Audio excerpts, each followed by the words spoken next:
ಸ್ವಾಮಿಗಳ ಜಾತಿ ಅಂತ ಆಕೈತಿ. ಮಂಟಯ್ಯ ಸ್ವಾಮಿಗಳು ಮಠ ಅಂತ ಕೆಲವರು ಅಜ್ಜವರು ತಮ್ಮ ಮಠದಾಗ ಹೋಗಿ ಕುದುರ್ತಾರೆ. ವಿಜಯಮಂತೇಶ್ವರ ಮಠ ಅಲ್ಲಿ ಇದೆ.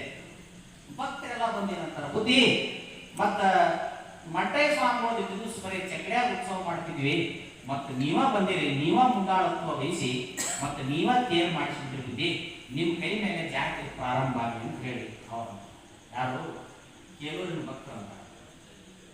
ಮಂಟಯ್ಯ ಸ್ವಾಮಿಗಳು ದೊಡ್ಡ ತಪಸ್ವಿಗಳಪ್ಪ, ಮತ್ತು ಅಂಥವ್ರು ತೇರು ಹೇಳಿದಂದ್ರೆ ಹಾಗೆ ಇಲ್ಕಲ್ದಾಗ ನಮ್ಮ ಮಗಳು ದುರ್ವಾಂತ ಶ್ರೀಗಳು ತೇರು ಹೇಳ್ತಿದ್ದಿ, ಮಂಟಯ್ಯ ಸ್ವಾಮಿ ಜಾತಿನೂ ಮಾಡೋಣ ಹಂಗಾರ ಆಯ್ತು. ಹಂಗಾರ ಏನು ಮಾಡೋಣ ಇಲ್ಲ ಬುದ್ಧಿ, ನೀವೇನು ಅಂತೀರಿ ನಡ್ರಿ ಎಲ್ಲರ ಮನೆಗೂ ಪಾತ್ಪೂಜೆ ಆಗಲಿ ಯಾರ್ಯಾರು ರೇಟ್ ಕೊಡ್ತಾರೆ ಕೊಡ್ಲಿ, ಪಟ್ಟಿ ಇಸ್ಕೊಂಡು ಏನ್ ಮಾಡೋದು ತೇರು ಮಾಡ್ಸಕ್ ಹಾಕೋಣ. ಆಯ್ತು ಗುರುಗಳು ನಡ್ರಿ ಹಂಗಾರೆಲ್ಲ ಹೋಗೋಣ ಅಂತ ಕೇಳಿ ಮೊದಲೇನು ಹೋಗ್ತಾರ ಆ ನಾಡಗೌಡನ ಮನಿ ಲಿಂಗಪ್ಪ ಸಾವುಕಾರ ಮನೆಗೆ ಹೋಗ್ತಾರೆ.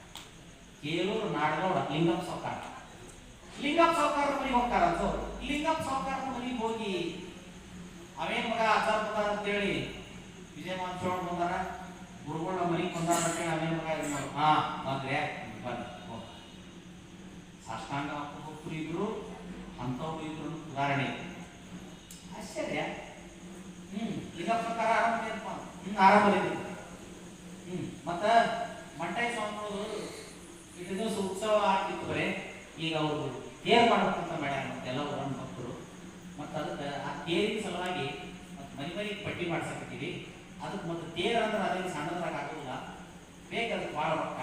ಅದಕ್ಕೆ ಮತ್ತೆ ಏನಾರ ಮಾಡು ನೀನು 500 ರೂಪಾಯಿ ಕೊಡೋದು ಹೇಳ್ತಾರೆ. ಯಾರಿಗೆ ಗೌಡದೀನಿ ನಾಡಗೌಡದೀನಿ, ನೀನು ನಾಡಗೌಡದೀನಿ 500 ರೂಪಾಯಿ ಕೊಡಪ್ಪ ಅಂತ. ಯಾಕೆ ನಾ ರೊಕ್ಕ ಕೊಟ್ರೆ ತೇರು ಮಾಡಿಸ್ಬೇಕಂತ ಹರಿಕೈತೇನು? ಯಾಕೆ ಊರನ್ನ ಅವ್ರಿಲ್ಲೇನು? ಬೇರೆ ಯಾರಿಗೆ ಅವ್ರು ಮಾಡಿಸ್ಕೊಂಡ್ರಿ ಎಲ್ಲ ರೇಟ್ ಕೊಡ್ತಾರೆ, ಅದ್ರ ₹1 2 ರೂಪಾಯಿ ಕೊಡೋಣ. 500 ರೂಪಾಯಿ ನನಗೆ ಕೊಡ್ಬೇಕು. ಯಾಕೆ 500 ರೂಪಾಯಿ ನೀನ ಯಾಕೆ ಕೊಡ್ಬೇಕಂತ ಹೇಳ್ತೀನಿ ಕೇಳಿಲ್ಲ ಅಂತ. ಅವರು ಸಣ್ಣ ಹಿಡುವಳಿದಾರ, ಸಣ್ಣ ತುಂಬಿದ್ದವ್ರು. ನೀನು ಊರ್ ಗೌಡ ನಾಡಗೌಡ, ನೀನು ನಾಡಗೌಡದಿದ್ದಿ, ನಿನಗೆ ಉತ್ಪನ್ನ ಭಾಳ ಇರ್ತೈತಿ.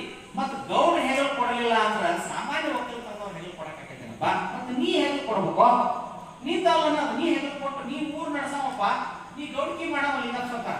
ನೀನ ಕೊಡಲಿಲ್ಲ ಅಂದ್ರೆ ಹೆಂಗೋ ತಿಳ್ಕೊಂಡಾಗನ ಕೊನೆಗೆ ಅವ್ರು ಹೇಳ್ತಾರೆ, ಎಲ್ಲ ರೀತಿಯಿಂದ ತಿಳಿಸಿ ಹೇಳ್ತಾರೆ. ದಾನದಿಂದ ದಾಸೋಹದಿಂದ ಏನಕ್ಕತಿ, ದಾಸೋಹ ಮಾಡಿದ್ರೆ ಏನಕ್ಕತಿ, ದಾನ ಮಾಡಿದ್ರೆ ಏನಕ್ಕತಿ, ಕೊಡಲಿಲ್ಲ ಅಂದ್ರೆ ಏನಕ್ಕತಿ, ಅದಕ್ಕೆ ಮುಂದೆ ಏನಾಗೈತಿ ಪ್ರಾಯಶ್ಚಿತ.